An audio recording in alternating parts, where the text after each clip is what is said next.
নমস্কার।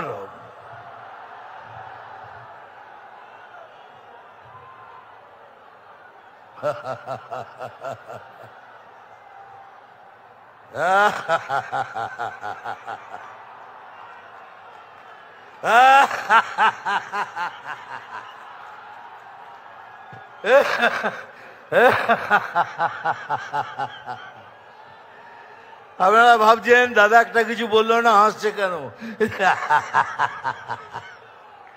এই জন্য হাসছি, এই রাজ্যের প্রধান বলেছেন আমরা 500 টাকা দিয়ে লোক এনেছি। 500 টাকা দিয়ে এত লোক, বাপরে বাপ। তাহলে ভাবুন আপনি 1500 টাকা দিয়ে কত লোক আনেন। আমরা 500 টাকা দিয়ে লোক আনি, আপনার 1500 টাকায় লোক জমে না। এই জন্য এই ভাতা ওই শ্রী এইসব দিয়ে লোককে টুপি পরিয়ে এখানে নিয়ে আসেন। এই জন্য আসছি, আরো আসছি আরেকটা কারণে। উনি বলেছেন কি আমাদের গলায় দড়ি দিয়ে মরতে। আমি বললাম ঠিক আছে আমরা মরবো, আমরা গলায় দড়ি দিয়ে মরবো, কিন্তু আপনি কথা দিন আপনি রেল লাইনের মাথা দিয়ে দেবেন। আপনারা সবাই রেল লাইনে মাথা দেবেন, আমরা গলায় দড়ি লাগিয়ে ঝুলে পড়ব। এই জন্য আসছিলাম। এই ধর্ণা দিয়েছেন কিসের জন্য পড়ে জানলাম।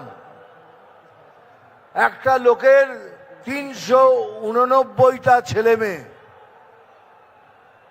একজনের 389টা ছেলে মেয়ে, একজনের 310টা।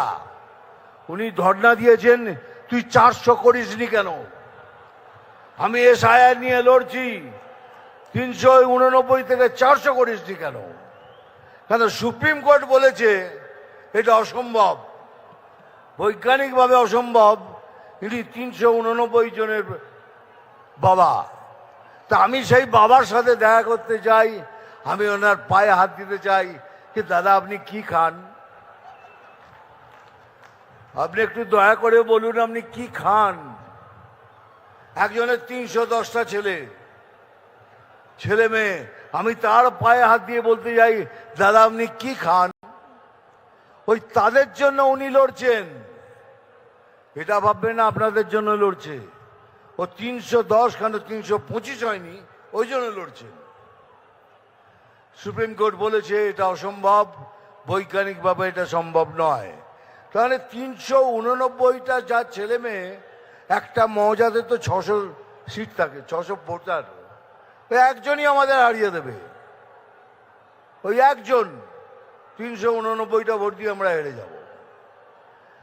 আর এত হাসি পায় যখন উনি বলেন 1 মিনিটের মধ্যে তোদের কেটে শেষ করে দেবো।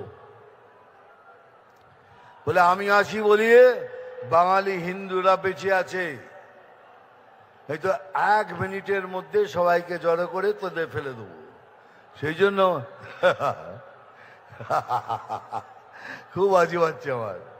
আপনি 1 সেকেন্ড এত সময় নিচ্ছেন, একটু বলুন না পুলিশকে নিরপেক্ষ হয়ে যেতে। 30 সেকেন্ডের মধ্যে খেলা শেষ করে দেবো।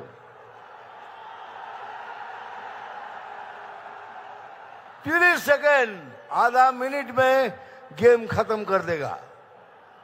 एक बार आओ ना, आमने सामने आओ, देखो बीजेपी में क्या ताकत है, देख लो। खाली पुलिस को बोलो तुम निरपेक्ष हो जाओ। আমি কথা দিচ্ছি আমার সমস্ত আদিবাসী আমার ভাই বোনদের, আমরা যদি আসি আপনাদের সব কষ্ট দূর হবে। পড়াশোনার জন্য একটা টিচার নেই, আসবে। যত কষ্ট পেয়েছেন আমরা সব দূর করব, এ আমি গ্যারান্টি দিয়ে বলছি। যে আলু চাষি কষ্ট পাচ্ছেন, কথা দিচ্ছি এখানে যেদিন আমরা সরকারে আসব প্রথম কাজ আপনাদের জন্য করব, আলু চাষিদের জন্য করব। আর ভাই সত্যি আমি বাতেলা দিই না, আমি যা বলি স্ট্রেট কাট বলি। আর একটা কথা আমার মনে পড়ছে এইমাত্র,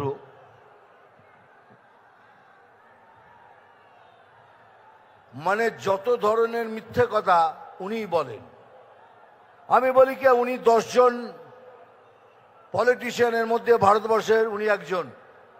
সবাই আমার উপর রেগে যেত, কি করছো দাদা, উনি একটা ফেইল্ড পলিটিশিয়ান, উনি একটা বাজে পলিটিশিয়ান, আপনি ওকে 10 জনের মধ্যে একজন বলছেন।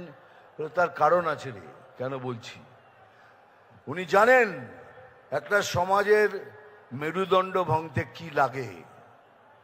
প্রথম হলো শিক্ষা, দ্বিতীয় হলো কার্য।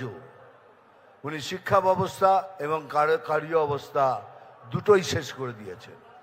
একটা সমাজকে ভাঙার জন্য এটাই দরকার। সেই জন্যই আমি বলেছিলাম 10 জনের মধ্যে একজনে উনি।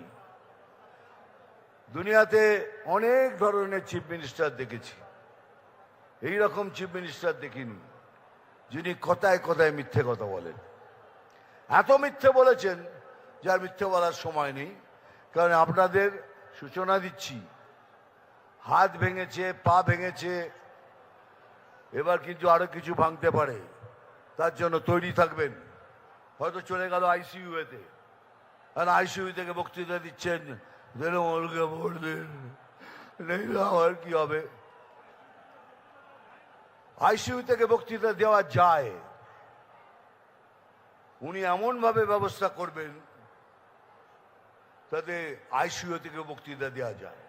যাই হোক, বেশি কথা বলবো না। আমি জানি স্যার এসে গেছেন, স্যারকে সশ্রদ্ধ প্রণাম। আমার এখানে যারা বসে আছেন তাদেরও প্রণাম। ডায়লগ তো বলতেই হবে, বলে নি, আবার বলবো,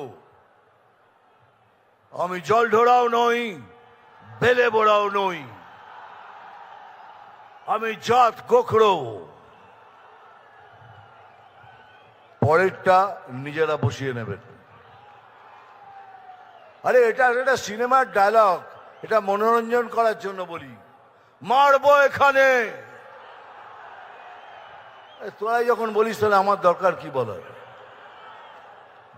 নাম তুফান, বছরে 1-8 বার আসি, যখন আসি তখন প্রলয় ঘটে, আর যখন যাই নিজেকে যারা ভগবান মনে করে তারা তাদের অস্তিত্ব খুঁজে বেড়ায়।